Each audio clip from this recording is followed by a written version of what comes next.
prazer mais uma vez estar aqui. Agradeço a Deus pela oportunidade, agradeço ao nosso pastor presidente, pastor Oséias, pelo convite. Estendo assim um agradecimento a toda a diretoria, a todos os obreiros dessa igreja. E é muito bom estar no culto do amigo. Quantos estão felizes? Tinha gente triste aí, mas a porcentagem era bem menor dos felizes, né? Os felizes estão bem maior aqui. Querido, muito feliz de estar aqui. Eu sou alvo de um culto do amigo. Eu não nasci numa família evangélica, eu não nasci num berço evangélico. E eu aceitei Jesus com 8 anos de idade, a convite de um amigo, pastor Bruno. Um amigo, despretensiosamente, a gente nem pode falar que era o evangelismo, ele só me convidou para ir na igreja. Ele me convidou para ir na igreja e eu fui, o culto foi uma bênção. Eu entendi pouco do que estava rolando no culto, mas quando falaram que alguém quer aceitar Jesus, eu já levantei minha mão para não perder a oportunidade. Fui lá aceitar Jesus.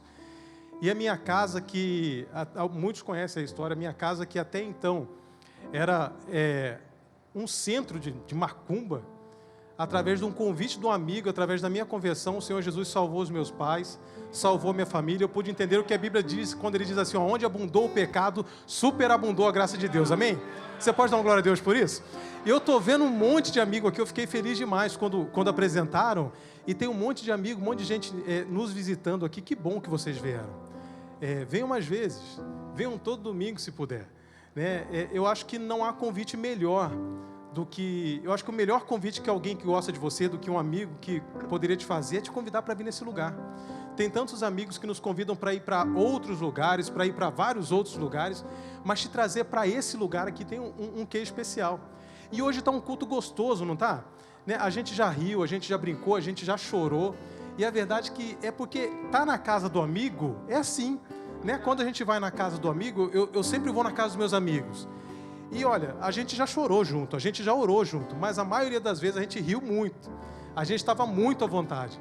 Então você está à vontade aqui na casa do papai para dar o glória a Deus a hora que você quiser, você não está preso para isso. Você pode louvar ao Senhor. Até na hora que a equipe de louvor estava tocando aqui hoje, inclusive os irmãos estão cheios de unção no groove, né? A gente se segurou ali no passinho ali. Ainda bem que Deus não deu essa unção para a gente ali, mas a gente ficou, Jesus, o que está acontecendo aqui? Está muito bom. Obrigado, querido.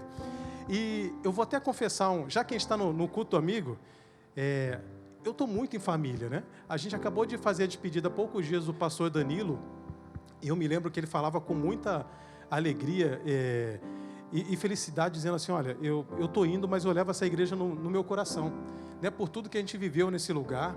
E eu e minha família, a gente chegou há pouco tempo. A gente já conhece bastante gente aqui, mas a gente chegou há pouco tempo. E eu entendo o que o Danilo queria falar. A gente já foi muito abraçado nesse lugar. Aqui tem amigos de muito tempo. Aqui tem amigos que Deus começou a agregar na nossa vida há pouco tempo. Até o nosso padrinho de casamento está aqui, o pastor Zé Mário. Meu Deus, por isso que o casamento é abençoado. O Zé Mário estava lá declarando a vitória. Ele é missionário Nilza. Então, glória a Deus, eu estou em casa. A gente acabou de cantar aqui, e eu vou até, já que a gente está entre amigos, eu vou até revelar um pecado para os irmãos. Quando eu falo isso, a Vanessa, o coração já dispara, meu Deus, o que esse homem vai falar? Mas a gente cantou aqui, que olha, somos corpo, e assim bem ajustado, totalmente ligados, unidos, vivendo em amor. Uma família sem qualquer falsidade, vivendo a verdade. Eu vou te falar que eu já tive naquele grupo, eu até olhei aqui para ver se tinha mais alguém nesse grupo, mas não tinha ninguém, era só eu mesmo, tá? Eu já tive naquele grupo que falava, rapaz, esse hino aí não tem nada a ver, né? Vivendo sem falsidade. Eu já fui essa pessoa que falava assim, não dá, não tem como, né? A gente é a igreja, não tem como. Até que o Espírito Santo, através da sua palavra, nos revela que o Senhor Jesus vai vir buscar uma igreja, pastor Roberto. Ele deixa muito claro, olha, ele vai vir buscar uma igreja limpa, sem mancha, sem defeito, sem falsidade. E se você quer morar com ele, é melhor você entender que essa igreja existe e a gente precisa fazer parte dela, amém? Então é o seguinte, querido, se você, assim como eu, em algum momento pensou, olha, esse negócio de sem falsidade não existe, nós estávamos errados. Porque a palavra está dizendo assim, se você quer morar no céu, e a gente já chorou aqui com o hino que os 3Ks cantaram aqui, Kézia, a Kelly não, como que é o nome da... A Keila e o Cleveson, né? Falando que nós vamos morar no céu. Se você quiser morar no céu, a Bíblia diz que existe uma noiva perfeita para ir para esse lugar. E ela é sem mancha, ela é sem defeito, ela é sem falatório um do outro. Então, nessa noite, que você possa entender isso. E era interessante que quando eu comecei a aprender esse hino e eu cantava, a gente canta às vezes da boca para fora, mas o mais interessante, o segredo do hino está no começo, porque ele diz assim, ó: eu recebi um novo coração do Pai. E aí ele vai derrubando a gente, Bruno, porque ele fala assim, ó: o coração, ele foi regenerado, ele foi transformado. E aí depois ele vai falar assim, ó: e como fruto deste novo coração, eu declaro a paz de Cristo. Então, se não está acontecendo aí, querido, Davi já falou assim: Senhor, dá um coração novo, tira esse coração ruim aqui, dá um coração novo. E eu sei que o Senhor já falou contigo nessa noite, mas eu queria que nós entendêssemos tudo isso, porque nós somos a AD Família, né? Nós poderíamos ser AD qualquer outra coisa, mas nós somos AD Família. Deus nos chamou para que nós fôssemos família. Deus nos chamou para que nós pudéssemos cuidar uns dos outros. E você, amigo, que nos visita pela primeira vez, esse é o lugar que Deus tem preparado para você. Amém? Sinta-se em casa, sabe que você tem uma nova família. E eu sei que você já levantou bastante aí, a perna já está até amortecida aí, mas eu queria cantar com a equipe de louvor de novo essa música, que ficou muito boa, inclusive, vai ser sucesso na rádio. Vamos ficar de pé para a gente cantar junto? Olha para o irmão que está do seu lado, eu nem gosto de fazer isso, mas olha para o irmão que está do seu lado e fala assim, ó: você tem que me amar. Não, fala a verdade, fala profetizando para ele entender. Diga assim, ó: você tem que me amar. Ele tem que te amar. Se ele quer ir para o céu, ele tem que te amar. Vamos lá, gente.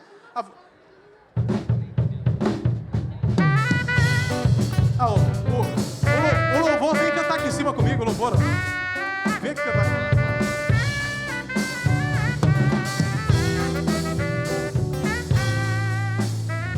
Vamos lá. É uma oração, hein? Recebi um novo coração no Pai. Só quem recebeu, canta aí.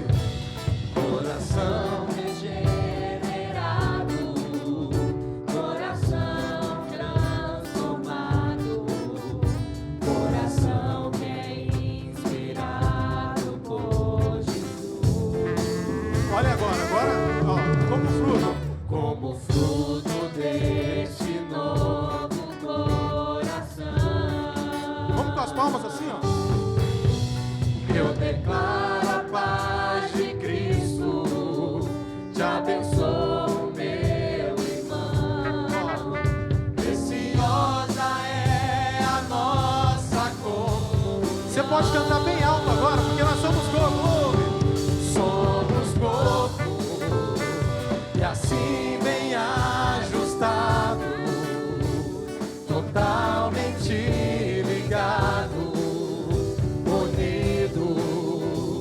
vivendo em amor, uma família. Agora, sem qualquer falsidade. Conta comigo, olha para o crente do seu lado e fala assim, ó: conta comigo. A verdade, e expressando a glória do Senhor, uma família, vivendo em compromisso do grande amor de Cristo. Eu preciso de ti, querido irmão, precioso és para mim. Vou pedir agora a banda bem baixinho. Vamos cantar aqui, ó. Diga assim, ó: somos corpo. Vamos lá? Diga, ó: Somos corpo, canta bem alto. e assim bem ajustado, Totalmente ligado, unidos, vivendo em amor, uma família. Você pode olhar para alguém do seu lado e falar assim, ó: conta comigo, eu te amo. Conta comigo, nós somos corpo, aleluia. E expressando a glória Bora lá, Virgínia. do Senhor, uma família, vivendo em compromisso do grande amor de Cristo. Eu preciso de ti, querido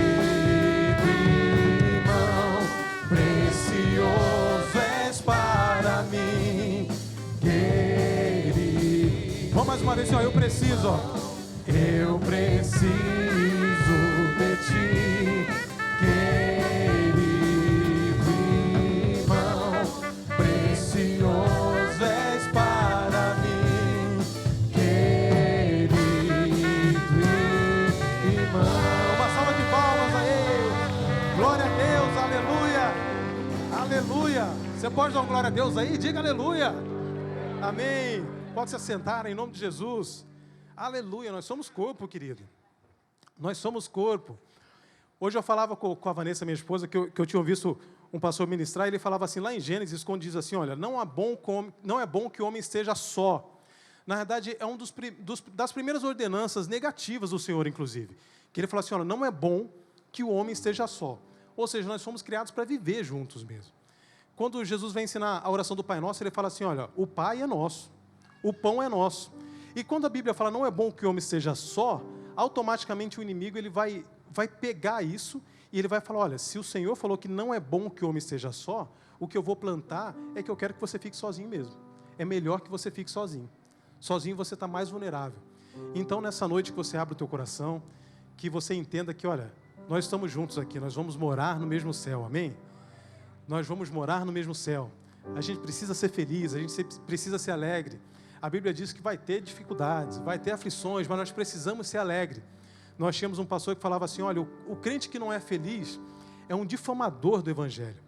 Você não precisa ser a pessoa que fica sorrindo o tempo todo, mas você precisa ser feliz, porque a palavra diz assim que o reino de Deus é justiça, é paz e é alegria.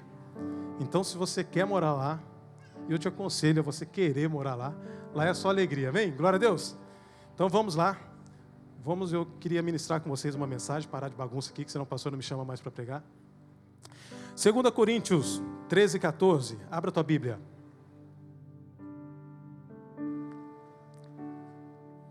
Segunda Coríntios 13 e 14. Paulo vai dizer assim, 2 Coríntios 13 e 14. Que a graça do nosso Senhor Jesus Cristo, o amor de Deus e a comunhão do Espírito Santo seja com todos vós, todos digam amém.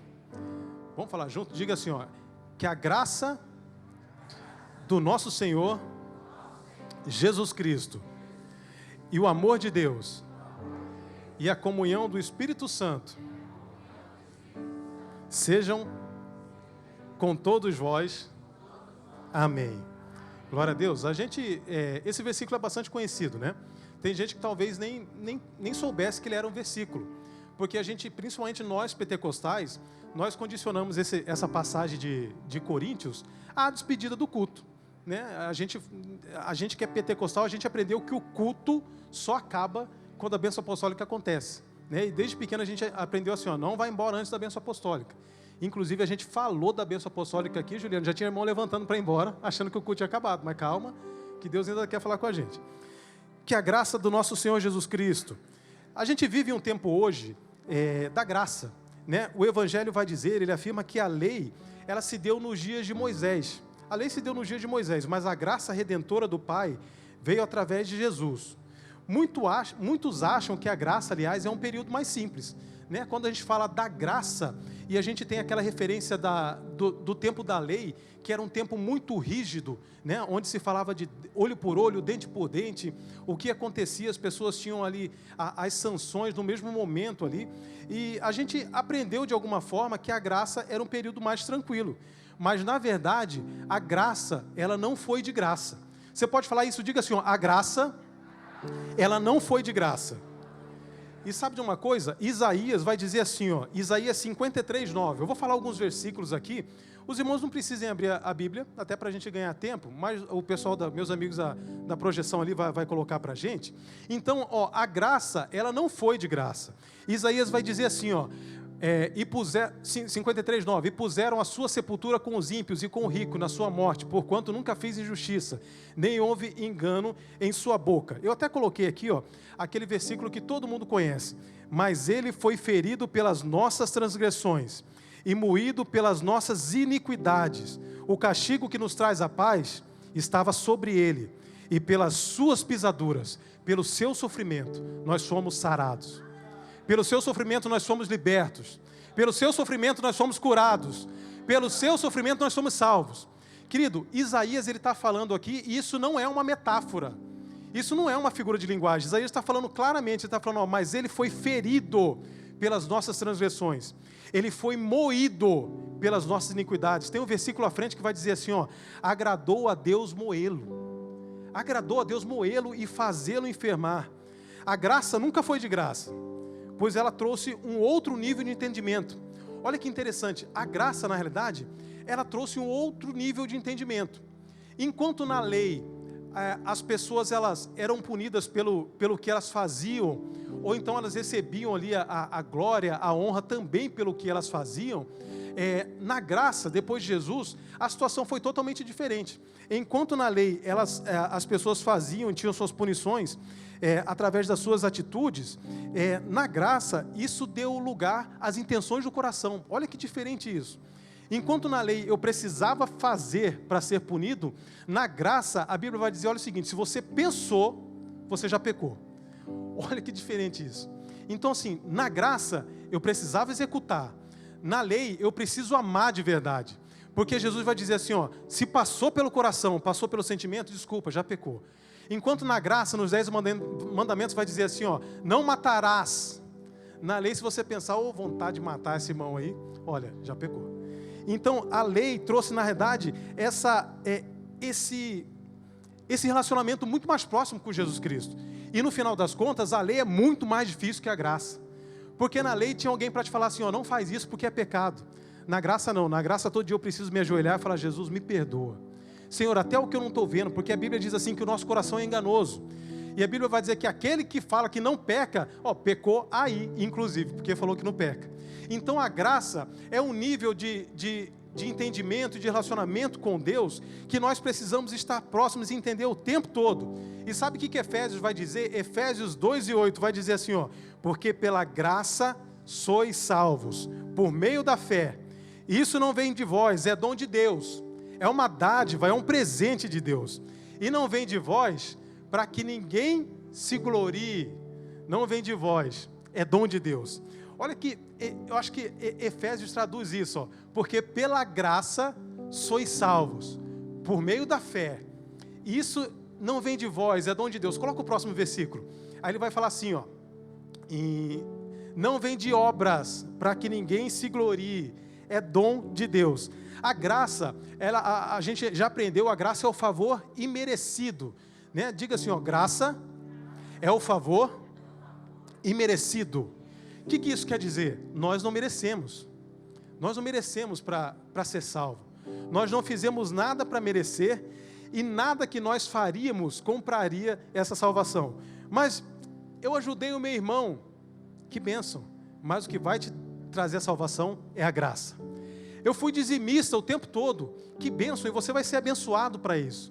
Existe uma bênção para quem é dizimista, mas o que vai te levar para o céu é a graça. Olha, eu fui uma boa pessoa, que bom, mas o que vai te levar para o céu é a graça. Tudo isso que nós fazemos nos torna mais parecido com Jesus. Aliás, Paulo vai dizer assim, sede meus imitadores como eu sou de Cristo. E isso é interessante porque por muitas vezes eu achava, eu acho que Paulo está falando assim, faz o que eu estou fazendo porque eu imito a Cristo. Mas não, Paulo traz a responsabilidade para ele. Ele fala assim, seja meus imitadores. Olha para mim, me imita porque eu estou imitando a Cristo.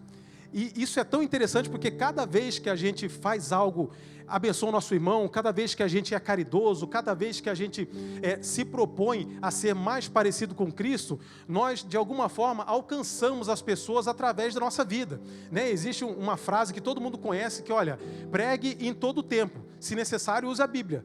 Porque no final das contas, 90% do nosso tempo você vai estar lá no teu serviço. E as pessoas vão olhar para você e falar, opa, esse é diferente.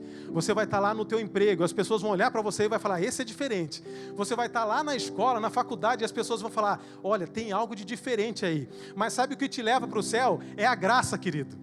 Foi a graça que te leva para o céu. Então nós precisamos entender que, não há nada que nós façamos que vai fazer Ele nos amar mais. Não há nada que nós façamos que vai fazer Ele nos amar menos, porque quem nos amou foi Ele, foi graça que nos salvou, foi graça que nos libertou. E se eu fosse você, levantava a mão agora e dava glória a Deus, porque foi a graça que nos libertou. Foi a graça que nos libertou. Glória a Deus, aleluia. Que coisa linda, foi a graça que nos libertou. Sabe de uma coisa? Lá na Roma Antiga, existia uma cerimônia muito interessante que chamava Dias Lústricos. Essa cerimônia acontecia de vez em quando na Roma Antiga, e essa cerimônia era onde os pais recebiam os filhos. Geralmente acontecia uma vez por ano, ou em determinado momento da história ali, mas acontecia da seguinte maneira: o pai chegava e ele olhava aquela criança, a criança só era recebida num primeiro momento, só depois que o pai falava, olha, eu recebo como filho. E o sinal desse recebimento era quando o pai pegava a criança, levantava ele para o alto. Mas a tradição romana deixava claro e abria o espaço precedente para o pai, para ele olhar para o próprio filho e falar assim, olha, eu não o recebo como filho. Olha que doideira isso, olha que loucura isso. O cara olhava para o filho que ele fez, que ele viu o pré-natal, que ele levou no posto de saúde para fazer o pré-natal, e ele olhava e falava assim, olha, eu não recebo. E a história, a tradição romana, o avaliava para que ele não... Tudo certo, se você não recebe, não é seu. Porém, naquele mesmo momento, a tradição abria a possibilidade de uma outra pessoa olhar e falar assim, olha, eu quero, já que ele não quer, eu quero.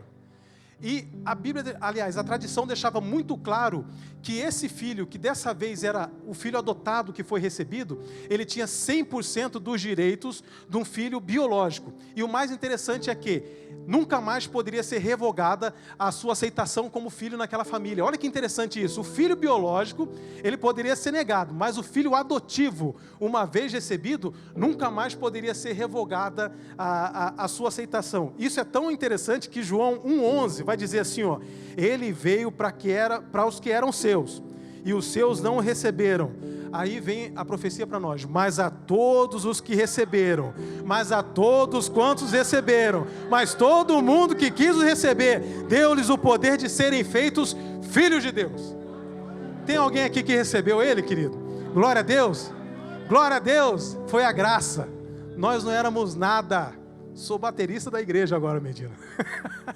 Nós não éramos nada, mas a todos os que receberam, ele deu-lhes o direito de serem filhos de Deus. Olha, Romanos 8,17 diz assim, ó, e aí o negócio começa a ficar mais estreito, porque olha, se quem não aceitou, se quem não quis, ok, né, não recebeu, aí a profecia vai falar assim, ó, aos que receberam ele deu o direito. E aí, já que deu o direito, Romanos 8,17 vai falar assim, olha, se somos filhos, eu não pedi, mas já que eu sou filho, se somos filhos, também somos herdeiros de Deus. Ih, olha aí, o negócio tomou outro patamar. Se somos filhos, nós somos herdeiros de Deus e co-herdeiros com Cristo. Se de fato nós sofremos com Ele, como sofremos, também com Ele seremos glorificados, amém? Se você sofre com Ele, você também vai ser glorificado. E olha que interessante aqui, se de fato sofremos com Ele, também com Ele seremos glorificados.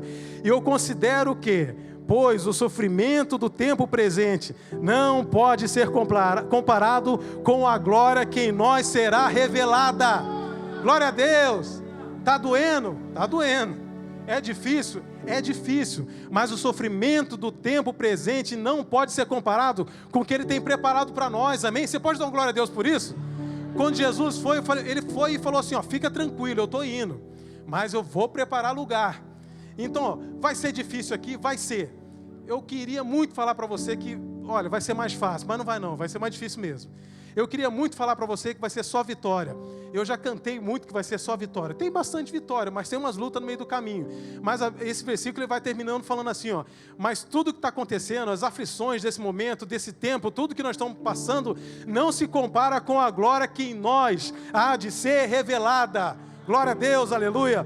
2 Pedro 2,9 vai dizer assim, ó, mas vós, todos vós que vieram no culto hoje, todos vós que não vieram no culto hoje, todos vós que de alguma forma aceitaram, vós sois geração eleita, sacerdócio real, nação santa, povo exclusivo, povo propriedade exclusiva de Deus, a fim de que proclamamos a virtude daquele que vos chamou das trevas para a sua maravilhosa luz. Amém? Glória a Deus. Eu leio esse versículo aqui, eu já lembro dos irmãos que, agora parou um pouquinho, né? Mas antes os irmãos compravam um carro e já colocavam ali no carro a propriedade exclusiva de Deus. O Detran nem multava, porque falava, vai para quem a multa, né? É de Deus o carro. Mas a verdade é que eu imagino que quando a gente anda na rua, no mundo espiritual, o inimigo olha assim e fala, tem um adesivo ali, deixa eu ver o que está escrito. Está escrito que ele é propriedade exclusiva de Deus, está escrito que ele é geração eleita, nação escolhida, propriedade exclusiva de Deus. E hoje, os irmãos, a geração eleita veio no culto nessa noite, amém? Glória a Deus? Amém, glória a Deus. Então a gente precisa ser alegre. O que nos salvou foi a graça de Deus. O que nos salvou foi a graça de Deus. Glórias a Deus, aleluia. Então se alegre, querido. Você não pagou nada por isso. Você não precisou fazer nada por isso. Foi a graça que nos salvou. Glórias a Deus, aleluia. Foi a tua graça que nos salvou, Jesus. E como é bom ser dependente da tua graça, Jesus. Glórias a Deus. O versículo de 2 Coríntios que nós lemos continua assim, ó. Que a graça do nosso Senhor Jesus Cristo, que o grande amor de Deus, diga assim, o grande, só quem veio no culto, fala que o grande amor de Deus, glória a Deus. Quando nós falamos ali de o grande amor de Deus, a palavra ela está se referindo ao amor ágape. O amor ágape é o amor de Deus no seu maior nível de pureza. É um amor incondicional, aquele que não pede esforços, que não mede esforços, não pede nada em troca e que ama mesmo que eu erre. Sabe aquela pessoa que você não gosta? Essa que você pensou aí agora? Deus ama ela. Aliás, você não gostava, porque depois que a gente entendeu aqui nós somos corpo e assim bem ajustado, a gente gosta dela. Mas essa pessoa, Deus ama ela. Sabe aquele cara que fez um mal para a sociedade? Deus ama ele. Sabe aquela pessoa que a gente viu no noticiário que fez muito mal e a gente falou assim, ó, devia morrer? Deus ama ele. E a grande verdade é essa, Deus ama ele. E 1 João 4,19 vai dizer assim, ó, nós os amamos, mas na verdade quem amou primeiro foi ele. Nós os amamos porque ele nos amou primeiro. E depois eu fiquei pensando assim, mas ele nos amou primeiro do quê? Na verdade ele nos amou primeiro porque antes de eu errar, ele me amou. Antes de eu acertar, ele me amou. Antes de eu decepcionar o Senhor nessa caminhada, ele me amou. Antes de eu envergonhar o nome dele, ele me amou. Então ele me amou antes de qualquer coisa. Ele não criou expectativas assim como nós criamos uns dos outros. Aliás, às vezes nós nos decepcionamos com as pessoas porque nós colocamos nela as expectativas que nós deveríamos colocar em Jesus. Às vezes nós nos decepcionamos do nosso relacionamento com os amigos, com o cônjuge, com os pais, porque no final das contas, a gente colocou nele a expectativa que a gente deveria ter colocado em Deus. Porque antes de eu errar, ele me amou. Antes de eu decepcioná-lo, ele me amou. E a grande verdade é que, infelizmente, eu vou errar de novo, mas ele vai continuar me amando. Infelizmente, eu vou decepcioná-lo de novo, mas ele vai continuar me amando. Infelizmente, eu posso até envergonhar o Evangelho, mas ele vai continuar me amando. Deus não tem amor. Entenda uma coisa, Deus não tem amor. Deus é o amor. Deus não tem amor, Deus é o amor. Foi esse amor que fez com que um grupo de homens que um dia foram chamados, dedicasse a sua vida a falar dele. Foi esse amor que, por muito tempo, esses homens viraram mártires. Foi esse amor que fez com que muita gente morresse para que hoje a gente pudesse se alegrar aqui de alguma forma. Foi esse amor que fez com que um Pedro, um homem duro de coração, não hesitasse em morrer por ele. E a Bíblia vai dizer que na hora da crucificação Pedro foi morrer igual a Jesus e eu até creio que talvez na hora da crucificação ele disse assim, olha, eu não sou digno nem sequer de morrer como ele. Me coloque de cabeça para baixo. Me coloque de cabeça para baixo, mas quer saber? Eu vou morrer por ele, porque esse homem fez tudo por mim. Que amor foi esse? Esse amor que fez com que André tivesse certeza de que valeria a pena morrer por ele, também crucificado. Foi esse amor que fez com que Tiago e Tomé fossem martirizados. Foi esse amor que fez com que Filipe também fosse crucificado. Foi esse amor que fez com que Bartolomeu, além de ser martirizado, teve a sua pele arrancada. Mas ele decidiu, eu vou morrer por esse amor. Foi esse amor que fez com que Paulo um dia fosse torturado e decapitado. E que antes de tudo acontecer, Paulo vai dizer assim, lá em 2 Timóteo 4,6, esse texto ele me pega de um jeito, porque à medida que a gente acha que a gente está amando de Jesus, e eu me lembro de ouvir um pastor falar uma coisa muito interessante, que a Bíblia vai dizer assim, olha, você deve amar o Senhor acima de todas as coisas. E às vezes na nossa correria do dia, às vezes no nosso dia a dia, a gente até ama o Senhor, só que não sobre todas as coisas. A gente até ama Deus de alguma forma, só que infelizmente não sobre todas as coisas. Quando Ele vai dizer assim, Pedro, tu me amas, Senhor? Tu sabes que eu te amo. Pedro, você não entendeu, eu vou te perguntar de novo. Pedro, você me ama? Senhor, tu sabes que eu te amo. Talvez Pedro estava tentando dizer isso aqui, ó. Senhor, eu até te amo, mas ainda não consegui te amar sobre todas as coisas. E Paulo vai dizer lá em 2 Timóteo 4:6, ele vai dizer assim, ó, porque eu já estou sendo oferecido por aspersão de sacrifício, e o tempo da minha partida está chegando. Olha, eu estou entendendo que eu vou morrer daqui a um pouquinho. Passa para o próximo versículo, em nome de Jesus. Eu estou entendendo, eu já percebi que eu vou morrer daqui a pouco. Eu estou sendo entregue como sacrifício daqui a pouquinho, mas uma coisa eu tenho a dizer, eu combati o bom combate, eu acabei a carreira, e eu guardei a fé.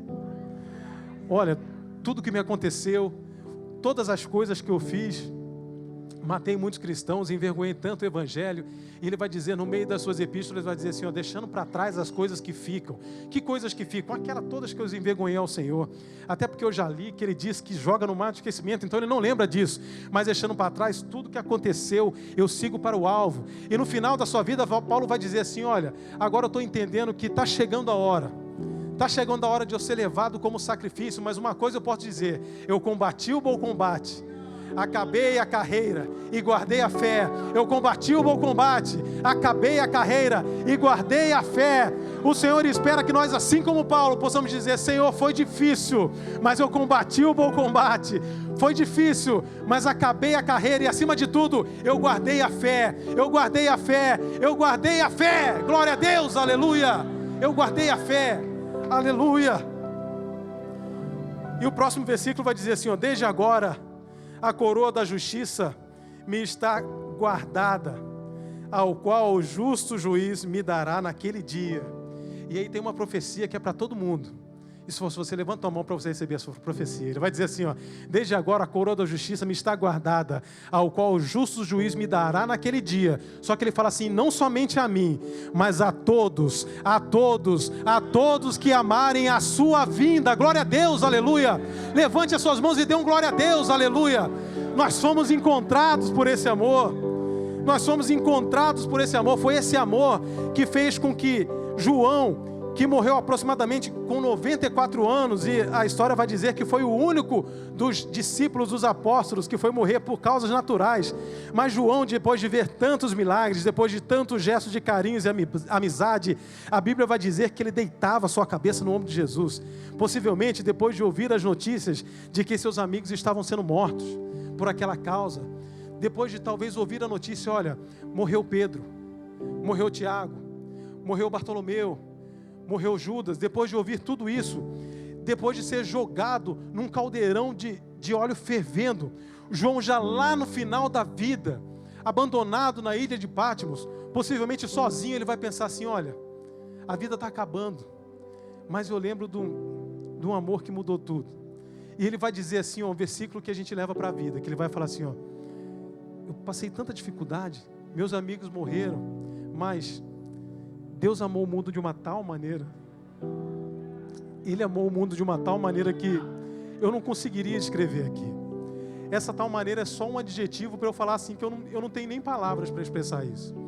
Que Ele deu o seu melhor, Ele deu o seu único filho.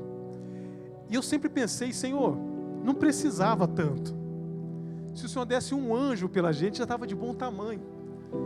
Mas Ele quis nos ensinar o que é um amor de verdade. E aí toda vez agora que você for entender esse versículo, quando fala assim, ó, que o grande amor de Deus, querido, esse grande amor de Deus a gente nunca vai conseguir traduzir. João lá no final da vida, na ilha de Patmos, depois de ter deitado no colo de Jesus, reclinado a sua cabeça nos ombros de Jesus, depois de ver os milagres acontecerem, depois de ver a crucificação, depois de ver a ressurreição, ele vai dizer assim, olha, Deus amou o mundo de uma tal maneira que eu não consigo nem expressar. E esse amor, ele te alcança nessa noite. Esse amor, ele veio te alcançar nessa noite. A gente não veio te dizer do que você fez na vida passada, na vida pregressa. Não existe vida passada, né, querido? Não existe a regressão aqui. Mas talvez ao que você fez anos atrás, esse amor te alcança. Esse amor te alcança não é porque nós somos bons. Aliás, a Bíblia vai dizer que nós somos maus demais. não é porque nós merecemos. Aliás, a graça vai dizer assim, que esse favor é imerecido, nós não merecemos para ser salvos por Ele, mas foi o grande amor de Deus, foi o grande amor de Deus, foi o grande amor de Deus. E se eu fosse você, levantava a tua mão nesse momento e agradecia ao Senhor por causa desse grande amor de Deus. Você pode dar uma glória a Deus por isso? Foi o grande amor de Deus, aleluia, foi o grande amor de Deus. Que a graça do nosso Senhor Jesus Cristo, o grande amor de Deus e as eternas consolações, a comunhão e a consolação do Espírito Santo. E agora nós vamos falar rapidinho a comunhão e a consolação do Espírito Santo. O Espírito Santo é um grande presente para nós. Aliás, a vida é um presente. Deus, Ele é um Pai que nos enche de presente. A gente até comentava esses dias num PG que eu tive um pai muito presente, glória a Deus. Eu tive um pai que foi presente. Ele fez tudo que ele podia fazer. Nesse processo também, pastor Barbosa, ele também errou nesse processo. E o interessante é que eu, como filho, eu pude aprender tudo de bom que ele fez. E talvez as coisas que não foram lá tão boas, eu tento replicar de uma forma diferente para os meus filhos hoje, porque eu sei o que foi bom e o que não foi bom. Mas a Bíblia vai dizer assim, olha, se vocês que são maus sabem dar boas coisas aos seus filhos, imagine Deus que está no céu, amém? Glória a Deus. E o Senhor, Ele nos dá presentes o tempo todo, e o Espírito Santo é um grande presente. A Bíblia vai nos dizer que no Antigo Testamento, o relacionamento da humanidade era feito de formas individualizadas. Olha que interessante isso. No Antigo Testamento, Deus usou Moisés muito para falar com o povo, usou os sacerdotes e usou os profetas. Eram poucos os que recebiam do Senhor, que tinham acesso direto à voz do Senhor. Esses homens, eles recebiam do Senhor e direcionavam o povo. No Antigo Testamento era dessa forma que funcionava. No Novo Testamento, depois de 400 anos de silêncio, diga assim, 400 anos de silêncio. Olha o tempo, 400 anos de silêncio, o Senhor manda Jesus. E o interessante é que o Senhor decide estreitar esse relacionamento. E Ele manda Jesus. Jesus, o interessante é que Jesus foi a personificação do Deus invisível. O mesmo Deus que os sacerdotes, os sumos sacerdotes viam lá no templo, através da Shekinah que chegava naquele lugar, agora chega Jesus. Jesus foi um homem muito conhecido em seu tempo, porém teve pessoas que também não tiveram acesso a Jesus. Tiveram pessoas que ouviram falar de Jesus após a morte, depois que os discípulos ministravam. Jesus fez muitos milagres e a notícia dele chegou a muitos lugares, mas nem todos tiveram acesso a Jesus. Mas o mais interessante é que Jesus foi o elo perfeito de Deus com o homem. Aliás, ele disse assim lá em João, olha, ninguém vem ao Pai a não ser por mim. A única forma de chegar ao Pai é só através de mim. João 14,16, e diz assim, logo após isso ele vai dizer, eu vou rogar ao Pai, e Ele vos dará um outro Consolador. Olha lá, está na tela, João 14,16. Eu rogarei ao Pai, e Ele vos dará um outro Consolador. E sabe o que é interessante? A Bíblia vai dizer o seguinte, eu vou rogar ao Pai, e Ele vos dará um outro Consolador, para que fique com vocês para sempre. Para que fique com vocês em todo momento. Para que fique com vocês em todos os dias. Para que fique com vocês quando tiver tudo bem. Quando não tiver tudo bem, Ele vai estar com você, porque a promessa, a profecia é essa. Eu vou rogar ao Pai, e vai vir um outro Consolador, para que fique com vocês para sempre. E olha a escalada desse relacionamento, eu acho isso fantástico. Deus, Ele se relacionava com alguns. Jesus, Ele se relacionou com muitos, mas a Bíblia vai dizer o seguinte, o Espírito Santo, Ele está disponível para todos que o receberem. O Espírito Santo, Ele está disponível para todos que o receberem, para todos que o buscarem. Querido, você tem um WhatsApp direto dele. É só ajoelhar, é só falar assim, Pai, a ligação já está completada. O Espírito Santo, Ele está disponível para todos que o buscarem. Romanos vai dizer assim, que Ele intercede por nós com gemidos inexprimíveis. Eu achei uma tradução que eu achei muito legal, que diz assim, Ele auxilia nas fraquezas humanas, orando segundo a vontade de Deus. Quando não sabemos o que pedir, agindo de forma profunda, intensa e muito além das palavras humanas. Olha que legal isso. Sabe o que a Bíblia quer dizer? Às vezes a gente ajoelha e a gente nem sabe o que falar. E aí você que já leu a Bíblia vai dizer assim, antes mesmo que saia uma palavra da tua boca, o Senhor já sabe. Mas existe um Consolador aqui, o Espírito Santo, que intercede por vós com gemidos inexprimíveis. Ainda que saia uma palavra aí, ainda que saia uma bobeira, eu imagino que é assim, ó, você vai falar uma bobeira, o Espírito Santo fala assim, não, Senhor, Ele falou isso, Ele falou que Ele te ama. De repente você fala assim, eu não vou mais na igreja, o Espírito Santo fala assim, não, Senhor, Ele falou que Ele vai tentar de novo. Porque a Bíblia está dizendo assim, ó, que Ele auxilia nas fraquezas humanas. Quando nós somos fracos, Ele está lá, orando segundo a vontade de Deus. Quando não sabemos o que pedir, agindo de forma profunda, intensa e muito além das palavras humanas. Isso é tão interessante, querido, que quando a Bíblia diz assim, olha, tudo que pedires em meu nome, você vai receber. Só que nós entendemos esse versículo e a gente leva para nós, tudo que pedirem em meu nome. Querido, quantas vezes você já orou pedindo para ficar rico? Ou só eu orei para isso? Senhor, e aquela promessa de ficar rico? Não tem como dar uma acelerada aí? Né? Senhor, aquela promessa que nós somos herdeiros e co-herdeiros, não tem como já descer uns 10% aqui nessa vida aqui? Mas a verdade é que tudo que pedirem em meu nome é quando o Espírito Santo está lá intercedendo por nós e falando assim, Senhor, Ele te ama. Senhor, a família dele te ama. Senhor, Ele, apesar das dificuldades, apesar de errar, Ele te ama. Ele te ama. E a Bíblia diz que o Espírito Santo está lá. O Espírito Santo está lá igual um filho, né? Lembra aliás, igual a mãe. Sabe quando o filho está fazendo malcriação e a mãe fala assim, não foi isso que ele quis dizer. Né? Ele falou outra coisa. Quando a filha quer sair, a mãe que chega assim, né, pastora Cláudia, imagina que a senhora que teve várias filhas, imagina que é mais ou menos assim, olha, não foi isso, ela só queria dar uma volta, ela só queria sair, e o Espírito Santo, essa pessoa que fica fazendo esse intermédio, dizendo assim, ó, ainda que você não tenha palavras para falar, pode deixar que eu falo com ele para você, ainda que você não tenha condições de falar, deixa que eu vou até ele por você, ainda que você não tenha condições, você esteja decepcionado, pode deixar que eu falo com ele para você. É o Espírito Santo que tem cuidado disso, querido. Você nunca vai aprender a amar o Senhor de verdade sem a ajuda do Espírito Santo. O Espírito Santo é tudo que você precisa para ouvir o coração de Deus. Querido, ó, o Espírito Santo é tudo que você precisa para ouvir o coração de Deus. O segredo do Senhor, lá em Salmos 24:15, diz assim, o segredo do Senhor é para aqueles que o temem, é para aqueles que o amam, e a esses, Ele lhes dará a conhecer as suas alianças. Sabe o que eu entendo? Você pode se perguntar, pastor, Deus ama a todos? A Bíblia vai dizer que sim, Deus ama a todos. Mas Salmos 24 está deixando muito claro que Deus ama a todos, mas o segredo Ele só conta para os amigos. Assim talvez como eu e você, a gente gosta de muita gente, eu gosto de muita gente, querido. Eu abraço todo mundo, eu mando mensagem para um monte de gente, um monte de amigo. Eu gosto de estar com as pessoas, mas sem segredo que eu só conto para os amigos. E assim como eu e você, Deus Ele ama a todos, ama incondicionalmente. E quando a gente fala incondicionalmente, é que não tem uma condição. Eu posso errar, Ele me ama. Eu posso acertar, Ele me ama. Eu vou decepcionar, Ele me ama. Deus me ama. A verdade é que Ele nos ama, mas tem segredo que Ele só conta para os amigos. E hoje é culto do amigo. Tem alguém aqui que quer ser amigo do Senhor? Amém? Deus já te deu alguns amigos, mas nessa noite eu quero saber quem gostaria de ser amigo dele. Sabe o que é interessante? Em João 15, e eu começo a encerrar. E, pregador pentecostal fala que eu começo a encerrar, quer dizer que é uma longa história ainda, né? Mas eu confesso que eu já começo a encerrar. Se a equipe de louvor puder me ajudar nesse momento. Lá em João 15, pouco antes da crucificação, Jesus ele chama os seus discípulos para uma conversa de despedida. Já era uma conversa de despedida. Jesus chama os discípulos e na hora talvez da formatura, né? Porque eles caminharam, pastor Bruno, com eles durante tanto tempo.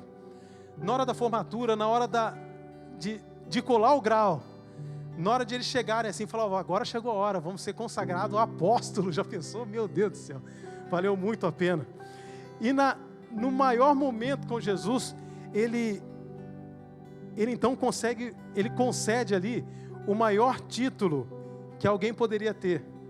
João 15 vai dizer assim, olha, eu já não te chamo mais de servo, já não os chamo mais de servo, mas nesse momento, eu chamo vocês de amigos, porque um amigo sabe o que o seu Senhor faz, o que o seu Senhor pensa. Então, o mais alto grau de bênção que a gente pode receber é ser chamado de amigo. É ser chamado de amigo nesse momento. Eu queria te pedir para você ficar de pé.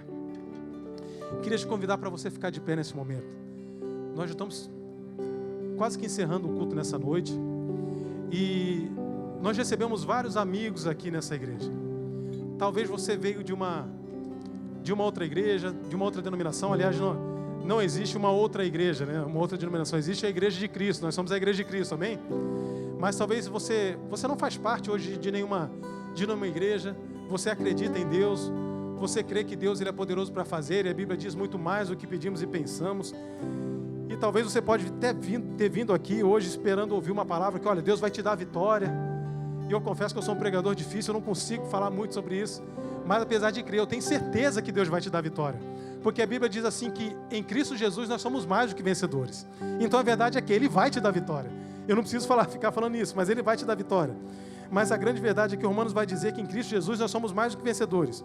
Mas essa noite eu vim te convidar para muito mais do que ter uma vitória. É para se aproximar de um amigo de verdade. De um amigo que nunca te deixou. De um amigo que talvez eu possa te decepcionar. De um amigo que talvez a gente possa em algum momento passar no meio da rua, eu possa não lembrar de você, possa não te dar um oi, possa não te dar um alô, mas esse amigo ele nunca vai te decepcionar.